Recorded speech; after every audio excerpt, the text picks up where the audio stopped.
All right, let's go. You're listening to the Not So Black and White Real Estate Podcast with your hosts, Sir Colin Campbell and Gary A. McGowan. Good afternoon. Good afternoon. It's your host, Sir Colin Campbell, alongside Gary A. McGowan. And you're tuned into the Not So Black and White Real Estate Podcast. We have a special guest. When I say special guest, dialing in the studio, one of the sexiest men in real estate. I'm already on screen. What are you talking about? Yes. Chris Knighton himself. Welcome. Look at there. There's the man. Welcome to the show. How's it going? Can you guys see me there? We good? Yeah. Stay still. Don't wander too much. We got Don't you. move? Yeah. Oh, man. I'm a wanderer when I talk. We're all good. So here's how our pre-show started. So Chris, where do you want to take this show? And he got real deep and real serious with us right away. So yeah, lead us into that conversation, Chris. Where do you want to go with this? Well, as a man, I've been crushed over and over again, and the Maple Leafs have just and I don't need to go into much more detail. However, I was asking the fellas if do I support the only Canadian team left in the Montreal Canadiens, and I think my initial response is I can't do it. Like I'm an asshole Leafs fan. I can't help it. There you go. However, coming from abundance, not from scarcity. There's a but. Yes. Mm-hmm.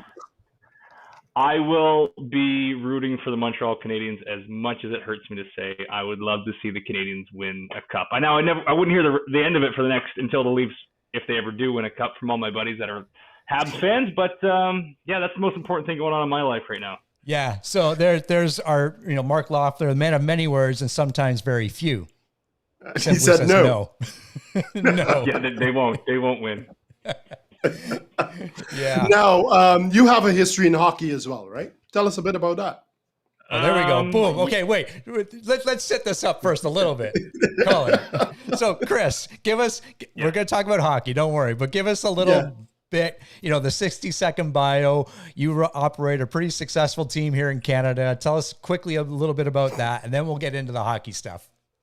Perfect. I've been doing real estate for my entire adult life after hockey, and I went down to Houston, Texas, and I was mainly in commercial real estate and commercial investing down there, and had our own brokerage investment firms down there. It was a lot of fun. We ended up moving back to Canada about just over 6 years ago now, which is kind of crazy, and got into residential real estate, and I realized I really, really liked it because I enjoyed helping people. As cheesy as that sounds, I love people. So if I can help them with some of their most important financial decisions, it was something that I really, in sales, real estate, and being able to help people, it was kind of my thing. So about 5 years ago, it's almost exactly 5 years ago, July 4th, 5 years ago, we actually started building this team, now known as Knighton Real Estate Advisors. And at that time, I fired a guy that was working with me because I wanted to grow and he didn't.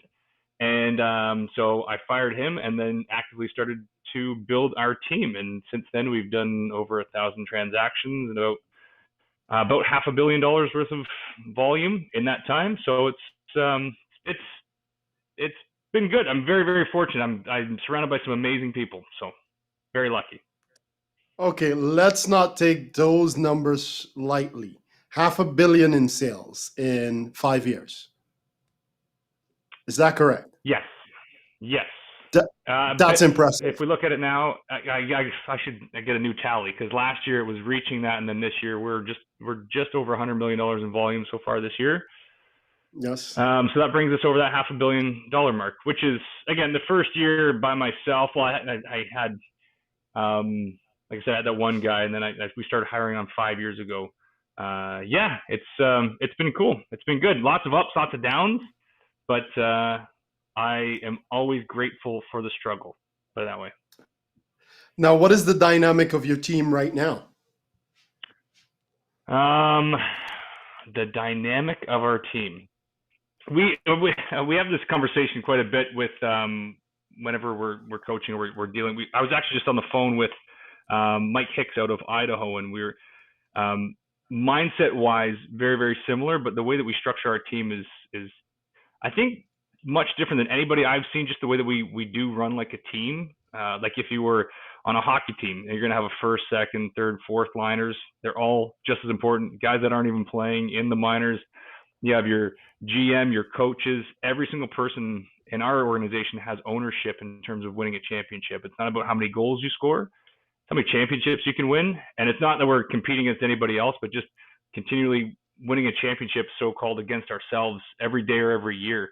And the way that we structure our specific buyer specialists and listing specialists, they actually work together on, say, if there's one client that was buying and selling and a buyer agent brings in that listing, they actually work just on the buying side while being able to profit on the listing side as well, because we do combine our roles, I think, quite seamlessly together. And it takes the right mindset for our people, which is very important thing for me when hiring. But it's all about a greater good. And we have what's called a wildfire model, that this wildfire continually builds on itself if the right elements are in there. If it's, if you're actually looking at a wildfire, you have a spark, then you have the wind, and you have all these things in there. And if we continue to focus on the right things, it can grow like a wildfire pretty quick. And then we go from, our numbers that we had before, and they continue to rate. Like we've doubled our business. At this point last year, we were just over $1 million in GCI, and now we're just over $2 million this year. And we've only added on.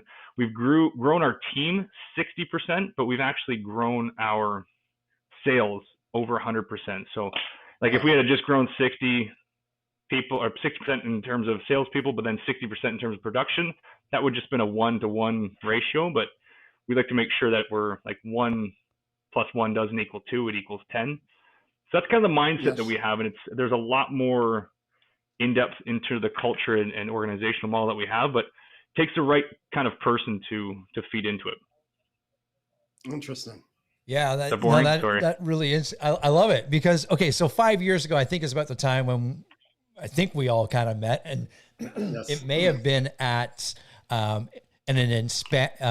expansion course, KW expansion course. I think, I don't know, 4 or 5 years. It doesn't matter when. Yeah. We'll go with that. So when you put together, the thought, I'm going to grow a team, or I'm going to help more people, you don't just start from you and another agent. Like, what does that look like? Did you plan for this growth, or is that something that happened organically, or as one milestone reached to another? What does that look like in the head of Chris Knighton? Yeah. So, and I was talking to Justin, our VP of Buyer Sales, today about that, where I need to do a better job of living in the moment. I think it's a good thing that, like, my entire life is, and it's weird. I was thinking about this. I visualize everything next year, 5 years, 20 years down, all at once. I'm thinking, like, we were just walking through a new office building that we're buying, and I wasn't looking at it like for today. I should have enjoyed the fact that we're like on the cusp of buying this new building, but I was really looking at what that's going to look like in 20 years. And it's kind of a detriment because I sometimes have a hard time enjoying where I am and like taking time to slow down. But it's also good because that when I started this, I had an idea of what I wanted to do, and you can see it kind of coming to fruition, which is I said to my wife the other day, I said, all this stuff that happened, like we shut down our entire lives. I was basically retired at 30. It was great. Shut down our lives to come back. And I said, look what we've done. It's kind of crazy. I always say, like, it's crazy. She's like, shut up. It's not crazy. You actually made that happen. Like, and she actually was like, you sound stupid. Like it didn't just magically happen. I'm like, wait, I gotta stop you there. How come wives always tell us what we need to know, or what we need to hear? Oh my gosh. That's her job. Sorry to interrupt. To cut me down. If ever I'm feeling like I'm getting a little on my high horse, she'll take me down. She's 5 feet tall and scared shitless of her. Nice. But that was a very, very purposeful way of doing it. And again, just coming back to team sports and understanding organizational models and organizational theory, it fascinates me because, again, like I'm a high I, I'm a super high I, next is D, but like I is off the charts because I'm a dog. Like I'm like that golden retriever. Hey, come here. Hey, how are you? Like I'm gonna sniff your crotch and scratch my butt, and we're good to go, right? Like it's really I've heard that. Enjoying. Yeah. Yes. That's how I met Colin, actually. True story. But so when we have like our organization, and I want to be able to be very, very numbers focused, but people first, right? So when I did that, like I've always had a very strong mission, vision, values, beliefs, perspectives. But when I started to really write that down and visualize what that looks like in terms of myself and our people, that's really where I think that kind of strong vision and culture grew from. And people get to live that every day, even through like this craziness last 15 months and not being able to be very close to each other physically. We've still been able to, in my mind, I'm very proud of the fact that we've been able to kind of move forward in that culture and that growth as well. So yeah, I don't know if that answered your question at all. No, I think it touched on a lot of points there. And there's a saying by Warren Buffett. He says, be be fearful when others are greedy, and greedy when others are fearful. Right? One of my favorite quotes by Warren Buffett. Here it is in a pandemic, a global pandemic, where most people are contracting. You decided, I'm going to go out and build. I'm going to grow my sales force. I'm going to grow my team. You've doubled your numbers already. You were very purposeful about that. So many agents say they want to build a team. You've actually done it, and you're doing it in a time where, like I said, most people are contracting. How are you doing Yeah. it? It was funny because I did a few things there, so I got to write down my notes there.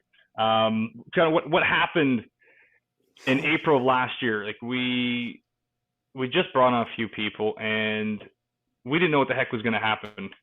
And we have what's called the decision-making triangle. I have a lot of models for our team and how it runs kind of our culture. But part of our ovation model, which is, it starts off with basically our high integrity triangle with high production, which is leads, listings, leverage, which we all know, and then our listing and buyer squad and how we run that. It's a whole nother thing I can talk about. But it starts with high integrity before high production, because that's most important to me. And I can tell you why later on about that. But so when we looked at me and my operations manager, Valerie, who's been with me since day one, and we said, like, what are we going to do? Are we going to lay people off? Are we going to like ask them to work half part time and pay them part time, whatever it is, because we don't know what the heck's going on.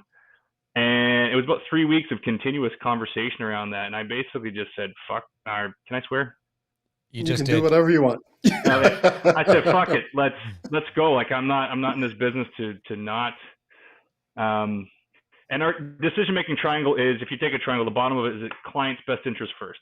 And going back to our mission, our team mission is to build trust with our clients so that our clients can build better lives. But clients can be taken out and replaced with anybody. It could be with our families, with our coworkers, with our business, so that we're building trust with everyone that we touch, so they can build better lives. And the higher the trust, the faster you can move. So we looked at it, and I said, are we doing what's best for our team members, both sales and our full-time staff? We had 6 at the time. Are we doing what's best for them if we lay anybody off? Because that's me not having faith in what it is that we're doing. So I said no. And I said the next part of that, the other side of it, is it fit within our culture and ethics. And our culture is basically, you're part of our family. Like, would I do that to my family? And if my kids were struggling, would I just be like, sorry, we're going to, not support you, type of thing. And the last part of it was, is it in our best interest, in my best interest? So we start client first. Does it fit within our culture and ethics? And then, is it in our best interest as a team? And I said, absolutely not. Because we've been very lucky that, building this business, we've had great reserves, and we might not be as profitable. However, we have the ability to go, I say, as long as we have 12 months worth of reserves, we don't have to sell a home and we're good to go. And we can, like, our monthly nuts around $80,000, whatever that is. So as long as we have that ready to go, like, we can keep moving forward and keep pushing forward. So it took a while, because it was like, I don't know if you guys remember April last year, we did 9 deals last April, and it was like, it was the first month that we didn't make money in a long time. And when I saw a lot of these, and I try to look what everybody's doing and try to do something different, because if everyone's doing something, it's for a reason. And I've always tried to do it a little bit different. So I saw a lot of these big teams all over North America just like laying off, cutting down expenses. And I said, screw that. Let's ramp up everything. We held on to an ISA that didn't do anything for 13 months because she had to take care of her.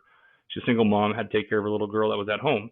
I said, I would not be able to sleep with myself if I let that person go. So we paid her a full-time salary. Again, people might say that's a bad business move, but I'm like, my business starts with integrity first. And this woman was just not what she wanted, right? She didn't want to be sitting there with her 4-year-old literally trapped in a small apartment by themselves for months.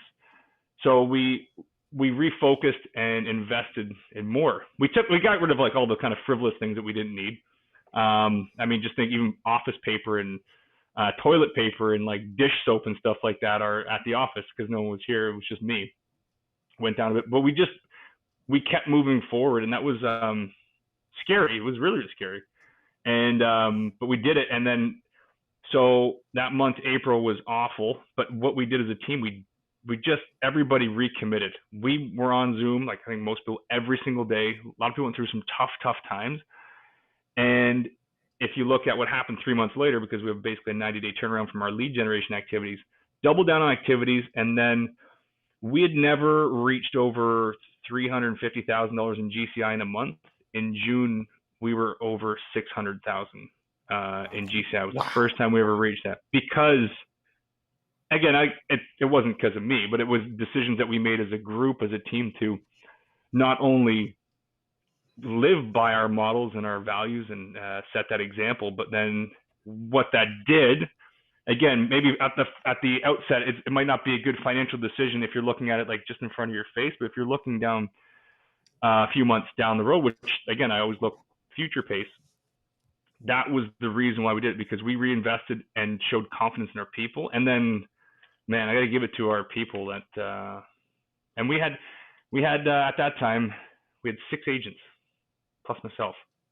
So, over $600,000 in GCI with 7 producing people was a pretty good month. It's impressive. Very impressive. I was writing down notes and all sorts of stuff. There's a lot in that, Chris. And so I have a couple of questions for you, and we'll circle back to some of that stuff. But my first thought as you were going through all of that, when we have systems and models, and then, the triangle that you speak of, is it the ovation? Is that what you called it? Or am I mixing it up? Yeah. It's the ovation. I'll keep talking. I'm going to grab keep talking. So blah, blah, blah, blah, blah. Amazing idea. And for those of you that are listening, he walked off to go get it. Oh, there you go. Nice glass. So we have 4 of these high integrity, high production listing service and buyer service. And it actually spells clap if you look at it. And so instead of doing the clap model, which may sound a little bit weird, we call it the ovation model. That's what that name. I like it. I think ovation is better than the clap model. Hey, we got the clap. That's right. Clap on, clap off. I'm sure you had all those jokes. Yeah. Well, I always think back to, I think one of the first times I ever got to hear Mo Anderson speak, it was just something simple she said, yet it kind of changed the way I thought about leading and managing. And, it's kind of similar to what you're doing. When you have a set of standards, or when you follow the ovation model, the decision becomes easy. Is it above that standard or below?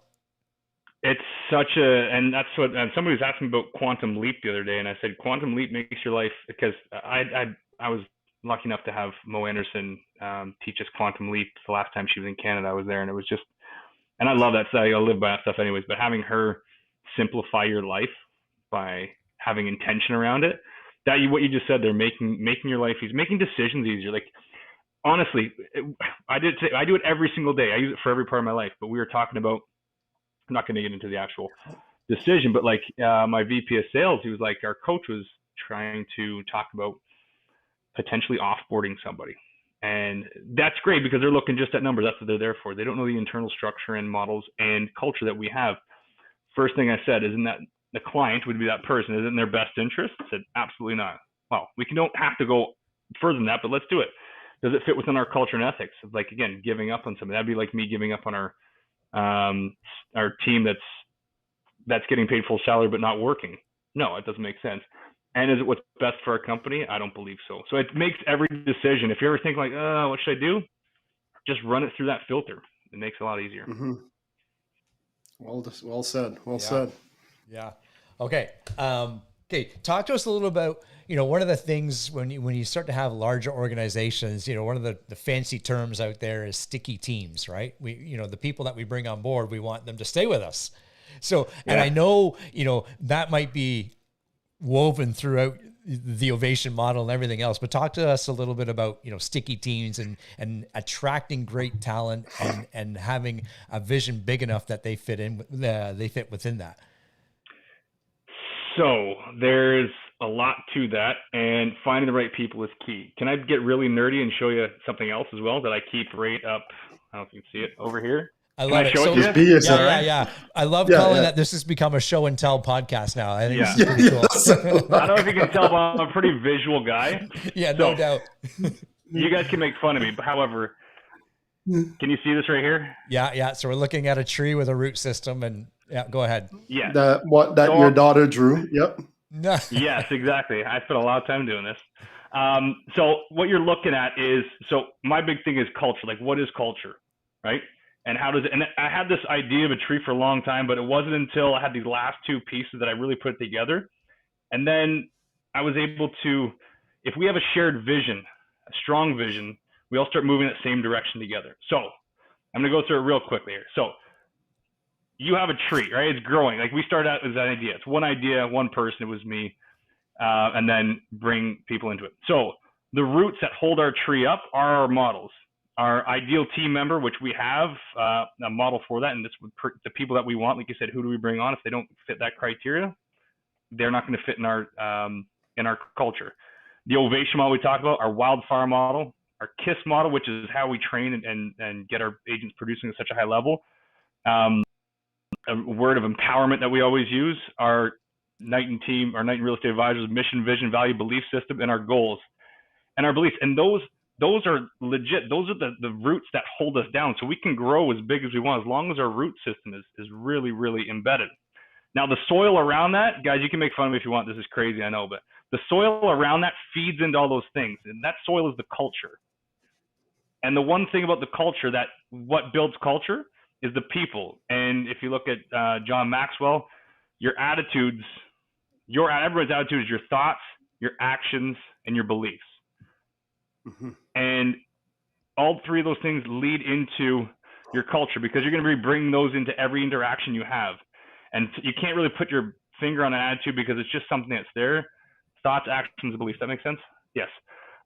So those things permeate into our culture. And if we have acid rain feeding into our soil, what's going to happen to our root system, the rest of our tree? It's going to shrivel and dry. However, if we have nice, nourishing, growth-bearing water with great attitudes, it's going to help our tree grow. And it's going to be able to utilize that culture to go into those roots and build a tree. Now, the trunk of that tree is our interconnectedness. How are we communicating with each other? Because if you've ever been in an organization or maybe a relationship where communication isn't there and there's just a barrier there, that trunk of that organization is not going to bear fruit. It's not going to be able to allow you to put on other branches. And so we look at that as our interconnectedness as a team to be able to come back to understand that every single person, I might not talk to them every week, but like our listing manager, our ISAs, transactions, salespeople, they're all owners of this business together. They're part of this tree and they're a big part of it. They feed into it. Now, each one of the branches are different parts of our people, which is your admin staff, our buyer team, listing team. We call it our NATO group. They each have a branch, and they're a leaf on that branch that, again, call me crazy. What they're doing is they're looking at the light. And if you've ever seen a plant you put in the corner of a room and there's a light on the other side, what happens to that plant? Where does it grow? It starts growing towards the light. Absolutely. So our vision is that sun. I know it's a cheesy little diagram here, but if we have a strong vision, our tree is going to start to go there. If our vision is we're going to do 100 deals and we're okay with that and we're going to put our integrity last and high production first, guess what's going to happen? Our tree is going to go towards that light. If our vision is one of doing 10,000 transactions a year and literally changing the real estate industry and living by our models and examples, that's where our vision is going to. And at the end of the day, what does it do? It provides provide fruit for our families and ourselves, and provide shelter for everyone around us. And the coolest thing around that is that we get to help other people build their own organizations, their own trees, by giving off seeds of hope, ideas, life. And you get to help other people build better lives, which is literally my personal mission. So how cheesy is that? Beautiful. No, listen, people can laugh all they want, but 6 months in, you've done 200 million in volume. So it's working for you. Is 100 or 200? 100, 200. We'll be at probably our goal is 225 for the year. Okay, so you're going to crush that goal regardless. But here it is. This is what is working for you. So, heck, I want to implement that tree. And we did that. So I did this as again, talking about that interconnectedness. I felt like I was losing connectivity with our team, because you don't need to talk to everybody.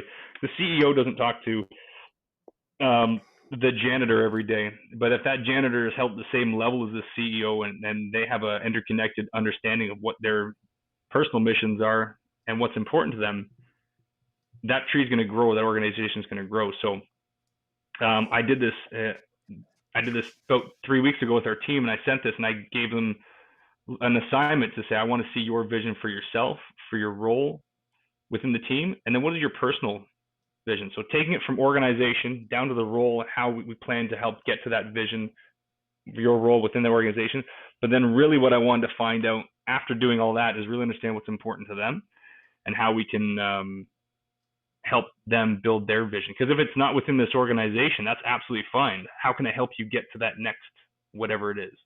I'd love you to be here, but if it's not going to be where you need to be, I don't need to be selfish and hold people in. So know that stickiness. We don't sign contracts with any of our people. Like, we don't sign anything. They're free to go whenever they want. They have their database. They can do whatever they need to do. Because I'm here to help them build. Like, my mission literally is to be the best version of myself every single day, so I can help other people live their best lives by building an environment of growth around them and empowerment. And if I'm not doing that for what they want, why the heck do I want them there in the first place? And why do they want to be there? Yep. Yep. Well said. With that, a lot came out of that, and I would like us to unpack a few of that, where you're looking to grow not by quantity, but by quality. And based on that vision that you have, and more so your standards, it's easy to say yes to someone or even no to someone who's producing at a very high level. Absolutely. And it comes back to that culture. Like I said, if you're going to be that thing, I just think of the rain. What rain do I want to put in the soil? Do I want to have that? Again, just coming back to team sports, I've had some amazing hockey players. Sorry. No, we lost you. Put it back in. He's saying something. Well, Chris is figuring out his microphone all of a sudden. We'll keep talking. We'll keep chatting away here. But yeah, there's a lot there, Colin, that I love that we asked about sticky teams, and we got a whole workshop on the tree. Yeah. And I mean, just like all of us here on the show right now, most of us are visual. And for me to see that image brings it in very clear. As this is what is happening, and this is how you're going to build this culture and build such a massive team around you. For them to do 600,000 in 1 month, like, this is what most teams are doing an entire year. So obviously it's something that is working for him. Yeah, absolutely. Still can't hear you, my friend. He'll figure it out. We'll get, and you know what I love too, and we'll get Chris back on here in just a second. And I was kind of going to sum up the whole podcast with this, but we'll do it now, and we can circle back to it. Is, obviously we know, and we've been taught by many different leaders, success breeds success. More importantly, having a clear understanding of what you want your success to look like that's where success comes from as well, right? And I think we would all agree that Chris is pretty clear on what he wants his organization to look like, and what that success looks like. What do you think? And it's I like when his wife said, this isn't just randomly So does he. happening. He's laughing off screen right now. Right? You were intentional about building this, and we know all the successful people, they have a plan, they have a vision board, they've written out that plan, they know exactly what success looks like for them at any particular time. So this didn't, happen just by accident. He was very purposeful about it. And that's a lesson that a lot of us can take away from that is if you're purposeful about your goals and what is it you need for the future, you will achieve it. Yeah, for sure. For sure. Looks sorry, like we're still having... We're trying to fix it in the background here. Okay. We'll get this sorted out. Keep trying, Chris. See if I can fix it here. I can't quite hear you.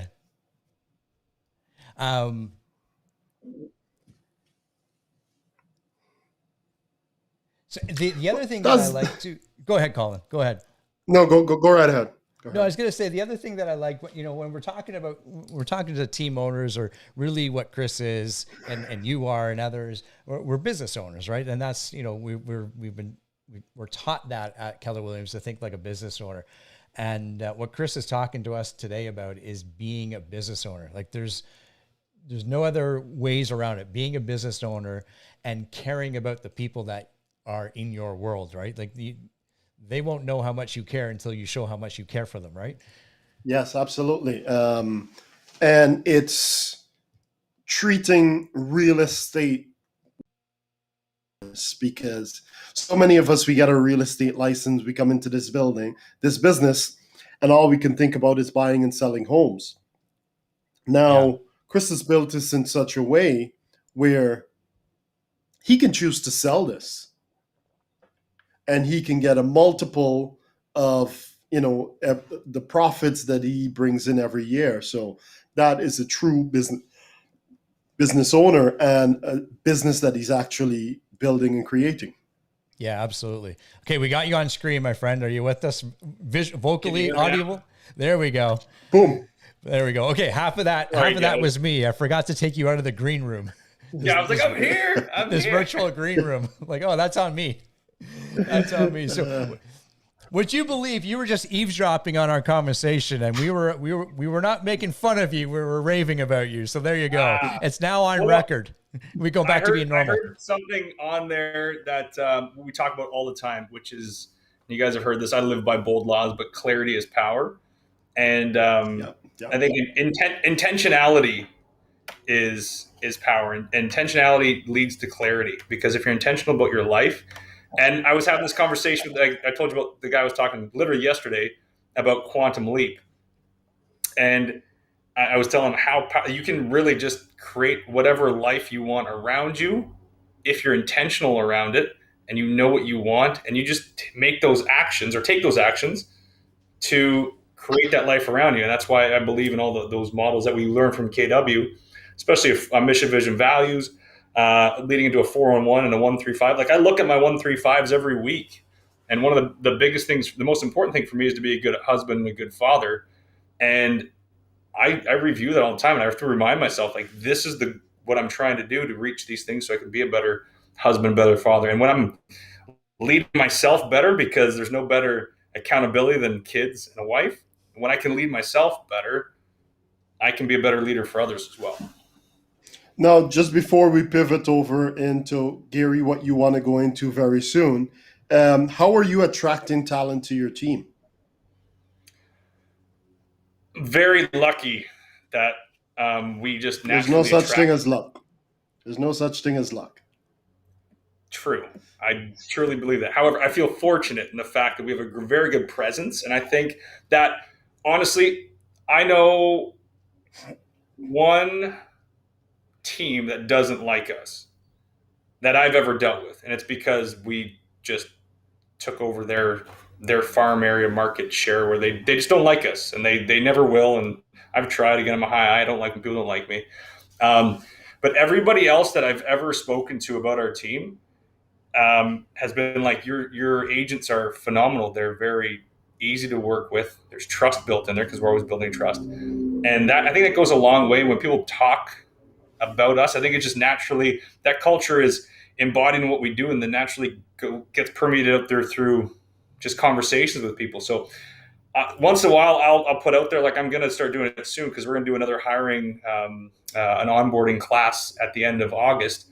I'm going to start doing that now. But we have people a lot of the time, when you put yourself out there, I think people naturally come and they see what's going on. And I think the fact that we have been somewhat successful in a short period of time, people are just drawn to that. So it's been good. But I find when you're living by your mission, vision, values, you just tend to attract more people like you. And I'm an intense guy. I'm not for everybody, and I get it. And a lot of people on our team are like, if this was like Justin, our VP of sales, he's like, if I met you 10 years earlier, I would have thought you were an absolute lunatic.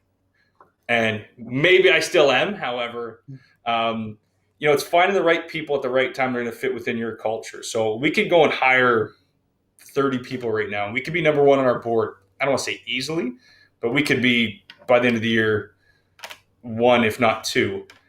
But that's not going to build that tree that we're looking for, right?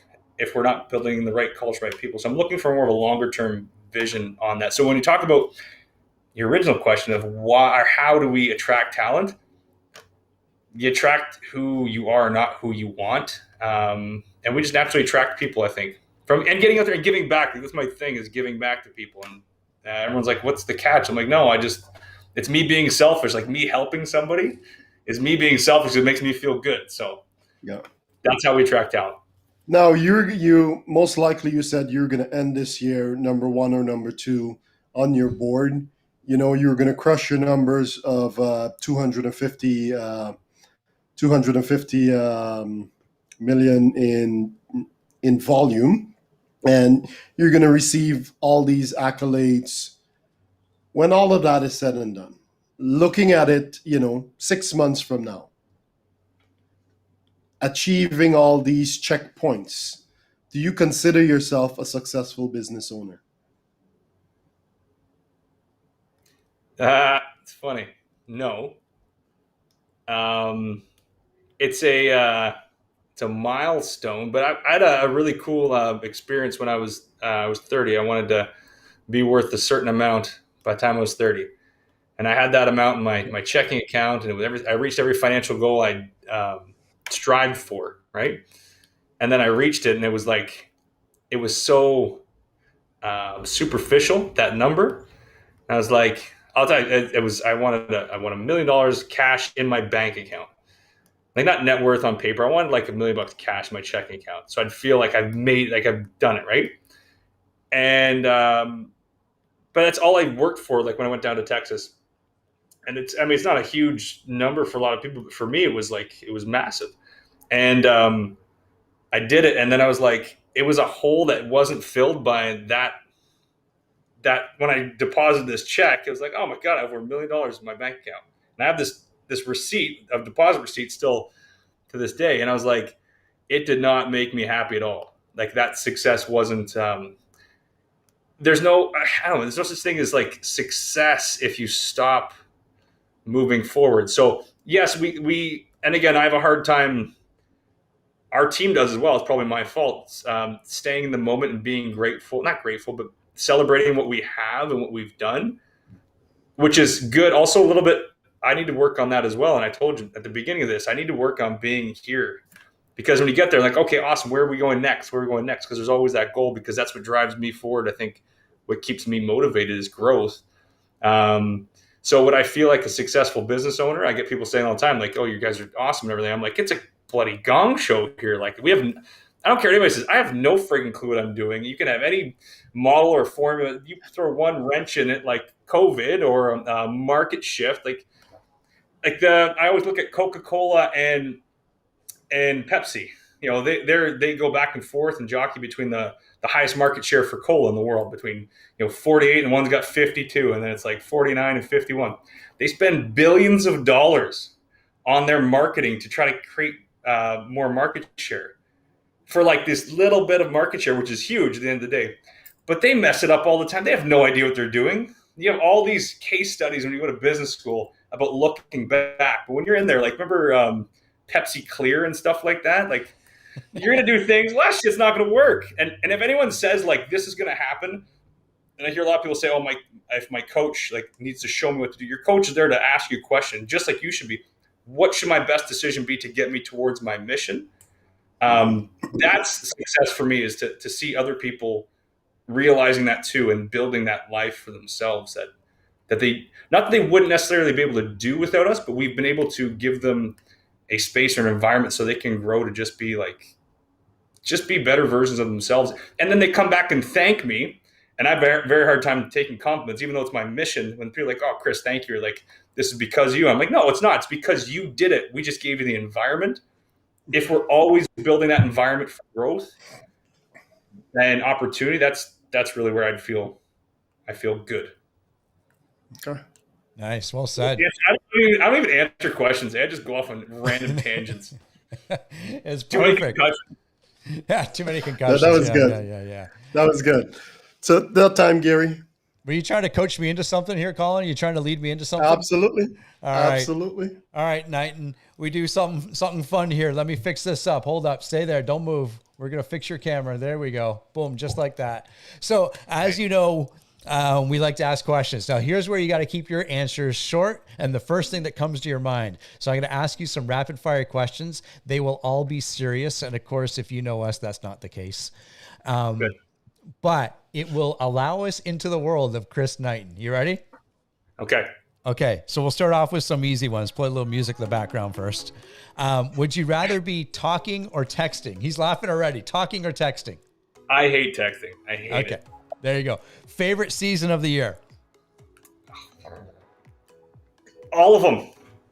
Yeah, that's not an answer. Moving on. Yeah. Is it wrong? Here's where it's, you might have to think. Is it wrong for a vegetarian to eat animal crackers? Yes, it goes against everything they stand for. All right. I like it. This will be a good one, Colin. First celebrity crush. Ooh, I was telling my wife about this. Christina Ricci. Christina, okay, hang on. I like how the sentence started. The answer started with, oh, I was talking to my wife about this. Yeah, Christina Ricci from remember those teen books? She was on that movie Casper. Yeah. I was I don't know why. Yeah. Is she still around? She's still doing some movies and stuff. Is all she? Right. Yeah. A place you want to most travel to. I want to most travel to. I like Northern Ontario or BC. Yeah, you're a fishing cottage kind of guy. Yeah, for sure. Yeah. Favorite junk food? Wings, easy. Oh, I like that answer. No, it's healthy. Speaking of junk food, is double dipping at a party ever acceptable? Absolutely. Boom, there we have it. I like it. Yep. Now, this is a serious question. Music off for this one. Name one of the 7 dwarfs. Sleepy. Yeah, good answer. You're the winner. You're the winner. We've only had one person name something different. Oh, seriously? Yeah, and it was I think it was Dopey. So I don't know if it was any worse or better. Yeah. That was Rochelle West from the West team out in Ottawa. You probably know Michelle. Yeah. Or Rochelle, sorry. Yeah. Okay, just a couple more here. Would you rather cake or pie? Ooh, cake. Cake. Okay. And last one, because this will sum up your relationship with Colin and whether or not it continues. The Godfather, The Godfather or Star Wars? Oh, Star Wars. Oh, there you go. Wow. A friendship has been broken. Yes. He's out of here. Take him out.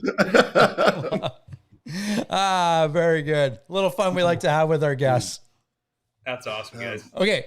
Yeah, good stuff. Thanks for playing along with us. Okay, I wrote a note down earlier while you're talking about your culture, your teams, and the talent that you're looking for, and it was simply training. And I know I've seen it on social media, I've seen it elsewhere. You do and provide a tremendous amount of training for your team. Talk to us a little bit about why that's so important to you and your team.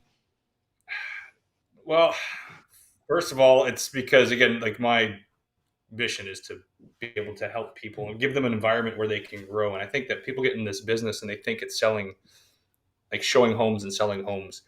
And the training for me really comes down to mindset first and foremost, and understanding what we focus on. Build, like, first you make the choice and then the choice makes you. The one compliment I got from a guy that came from Meridian, he was there for like 6 years.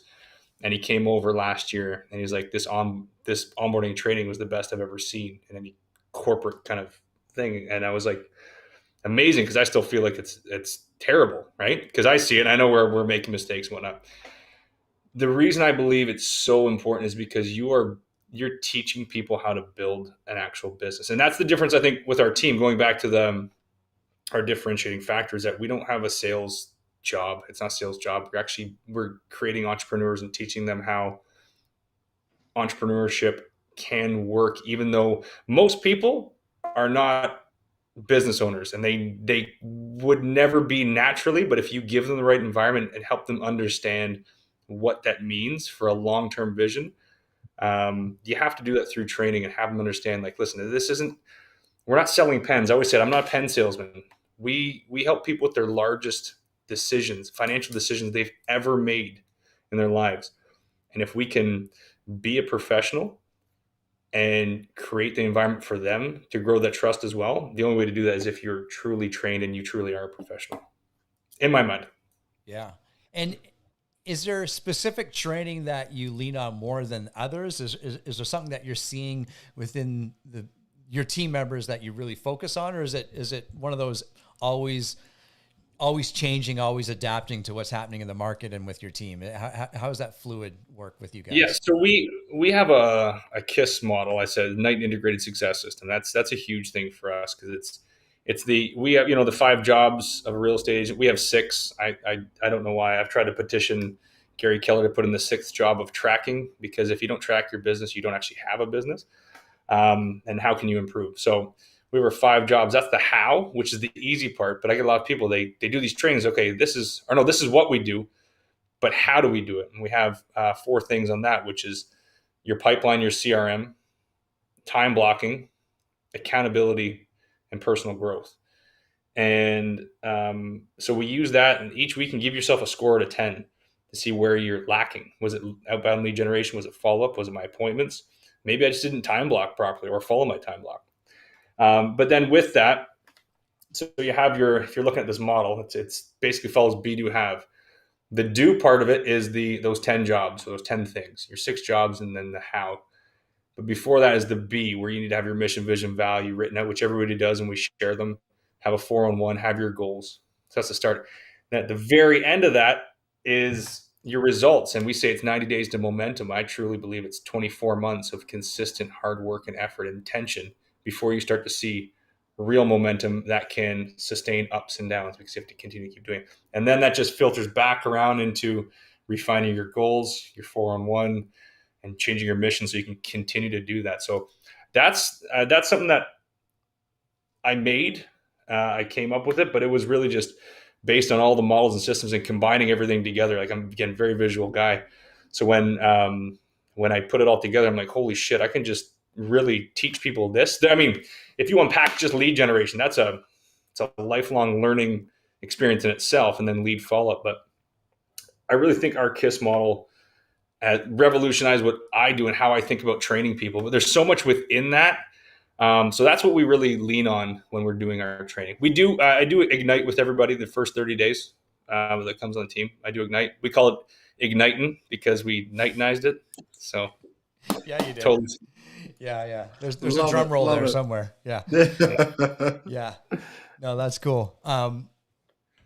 Talk to us a little bit, and as we get close to wrapping up here, but I'd love for you to share with us, some of these systems that you've been talking about this afternoon. Sure. we're often taught not to reinvent the wheel, but to add our thumbprint on it. So talk to us a little bit about where you're learning some of this stuff and how you are putting your thumbprint on it so it fits, you know, your model, your team, character, and everything like that. Absolutely. It's KW and all the stuff that we've learned through there. It's huge. And I'm such a big, bold was a big thing for me. Like I came back and 6 years ago, I took bold 11 times and they changed it. So we stopped doing that because again, just my thoughts. I don't think it's as good as it was before. But taking all these models, I need to make an understanding of my world around me visually, because I want to be able to take that. And if again, my vision is, how can I do this for, you know, our goals, 10,000 transactions, that's 500 agents. How can we systematize this so that we have foundational models that within each one of those things, it will always change. But if you have a foundation, again, go back to MRA. If you have foundational models, then you can build up with your creativity from here.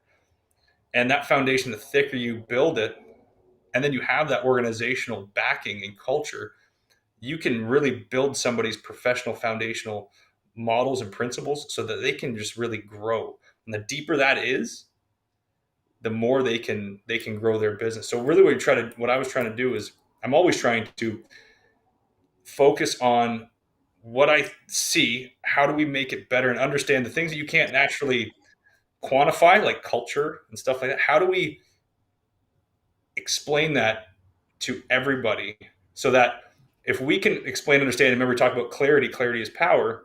If you have clarity around who you are and what you want, I can go to Cullen and be like, hey, Cullen, do you fit within this? By asking very simple questions.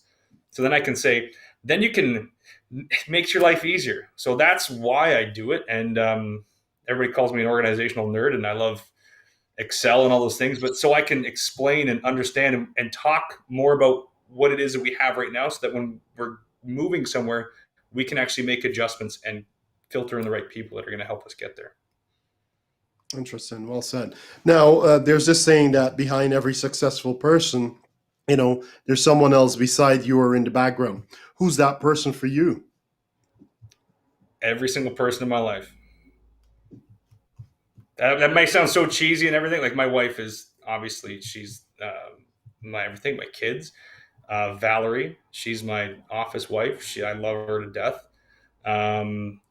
Everybody in here, the new agents, the agents that help us grow for the last 5 years, every single person I meet, you guys, I take from everybody, and I maybe it's my mindset. It's not to be like self-deprecating, but if you look at yourself as not looking up to people and not looking down on people, I'd rather look up at people, and I do. But you want to look at everybody looking eye to eye and say, like, hey. And I naturally do this if I'm talking to somebody. I'm 6'2". A lot of people don't realize I'm 6'2", because I'll naturally come down and see eye to eye with people. And I realized this about 5 years ago, but it helps me connect and see people, right? Like, I see you. People want to be seen and heard. And again, probably the high eye. So every single person I ever talk to, and if they're the worst example of who I want to be, I've learned more from people I don't want to be like. And I have many examples of them. And I just like, you know what? If I can do everything not to be that person, that's good, because I know at least I know who I am, who I want to be. I can kind of avoid doing those things and maybe think about that next time I'm trying to treat somebody, or if I'm thinking about being a dick. I'd be like, why would I do that in the first place? That person did that to me. I don't need to transfer that energy. I can take that and turn it into something else. So every single person I ever come in contact, communicate with, is very, very special to me. That's so cheesy. That's so yes, cheesy. you've been. Well, the only cheesy part is it is a little funny and weird when you get down to my level, being only 5'6", but whatever. I gotta get there. There you go. That's about right. Yeah, right about there. All good. Now, all good. we spoke, and wrapping things up, we spoke, intense about your career in real estate. Before real estate, what did you do? I had a very mediocre hockey career, and I worked in a steel factory. It's good times. So tell us about your hockey career and then the steel factory, or whichever one came first in that Two order. things. Work in a steel factory.